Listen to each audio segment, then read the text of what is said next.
قل اوایا ان الخاسرین یقینا تاوانیان الذین خسروا انفسهم واهلیهم یوم القیامه هغه کسان دي چې تاوان کې واچول نفسونه خپل او اهل خپل په ورځ د قیامت الا ذلك هو الخسران المبین خبردار دا تاوان ښکار دی لوی تاوان دی وی پیغمبره اوه د خلکو ته چې اصل تاوانیان هغه دي چې په آخرت کې خپل ځان په تاوان کې واچي او خپل بچي په تاوان کې واچي خپل ځان په تاوان کې الله د آخرت ورځ ته یو نوم یې ښود یوم التغابن غبن در ښکاره کېدو ورځ ده غبن څه ته وایي غبن دې ته وایي چې یو سړی قیمتي شی په لږ څه باندې خرڅ کړي دې ته غبن او دوکه کېده وایي نو قیمتي د ده سره هغه دینو اسلامو آخرتو هغه خرڅ کو په لږ څه باندې آخرت له چې ډېر هغه سینې داسې راویستې وو چې وایي ما سره هم څه دي چې راغی تلې ولې تلې خالي پرتې الله سبحانه وتعالی دې تاوان نه موږ ساتي چې ته بیا دنیا ته واپس نشي راتلی تاوان په دې غټ تاوان یو خو کوم موقع موږ موقع شتي خو چې ته دنیا ته واپس نشي راتلی اوس لږ ساعت بعد به فیصله کېږي حتمي فیصله اخري فیصله او ستا تله خالي پرته ده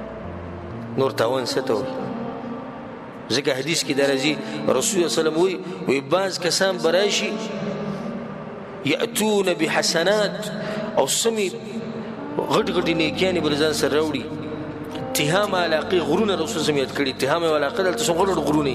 وي د هغه علاقې د غرونو په شان نیکیانې به دا خلک راوړي د غرونو په شان نیکیانې او چې راشي تله به خالي پرته هغه نیکیانې به الله ټولې والوځي صحابه کرام یا رسول الله صفهم لنا دا کسان څوک دي موږ ته بیان که په ځان ویریدو یعنی چې د غرونو په شان نیکیانې یو سړی وکړي ځان ستړی کړي په دنیا کې او په آخرت کې دا حال دی دا څوک دي رسول صلی دا خلک دي چې کله یوازې شي د خلکو نه جدا شي نو بیا هر قسمه ګناه کوي د الله لحاظ نه کوي ډېره اهمه خبره مخې ته راغله ذنوب الخلوات پټ ګناهونه کله جدا شي بیا په موبایل کې هر څه ګوري کله جدا شي بیا حرام مخوري کله جدا شي بیا کنسلیم کوي کله جدا شي مونږ او د سم پریدي خو چې کله خلکو مخ کې برابري دی خلکو مبارک رسول سم وي د غرونو په شان نیکیانې بیا ټول تباہ و برباد شي ختم شي د پټ ګناهونه او د یوازې ګناهونه دي څومره غټ نقصان دی او دا نن سبا غټ مرض دی خصوصا د کم وخت نه چې د موبایل راوتي نه بهر به د ځان نه مفتي صاحب او فلانې صاحب او علانې صاحب ګیره به غوړه کړي او مسواک به یو موټر جیب کې پروت وي او ته به چې بس که دی دا دی چې ځان له شي بیا چې څه د په دې موبایل کې وکتو چې څه ګناه ده د مخې لراله بیا بریک نه لګي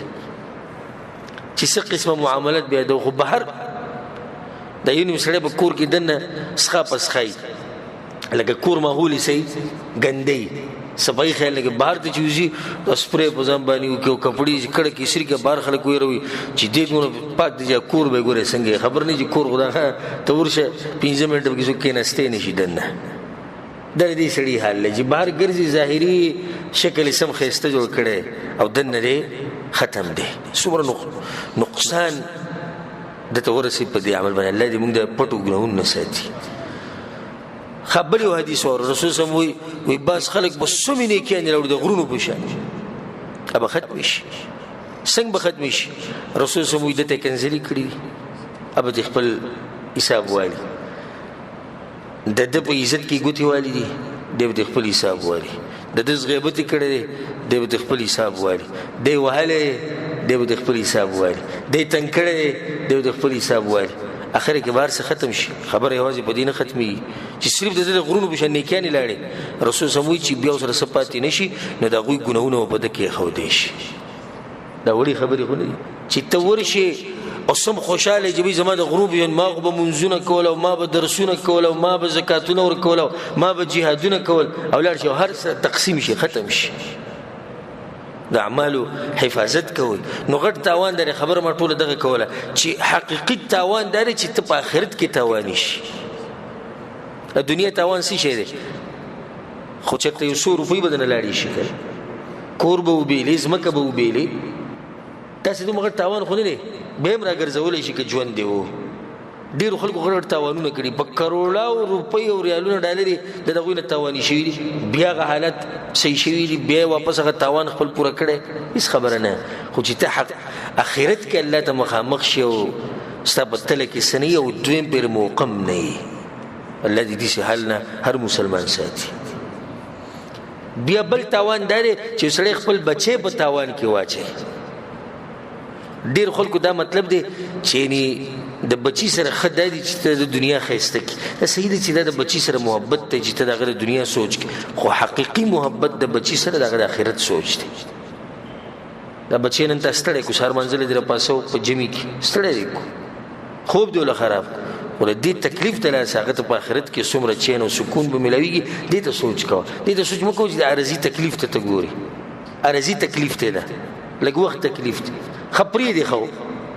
د مانځه وخت څومره دی موږ به وایو چې 60 منټه شو سهار مونځ 60 منټه شو 60 منټه د خوب وکړو بس خو بیا هغه جهنم ته م سوچ وکړه چې د هغې څومره سخت عذاب دی نو که تاسو دا غواړئ چې خپل بچي د آخرت د تاوان نه بچ کړئ خپلې ښځې او خپل مشران کشران نو هغوی ته الله وښایئ هغوی ته دین وښایئ رب العالمین وایي چې دا حقیقي تاوان دی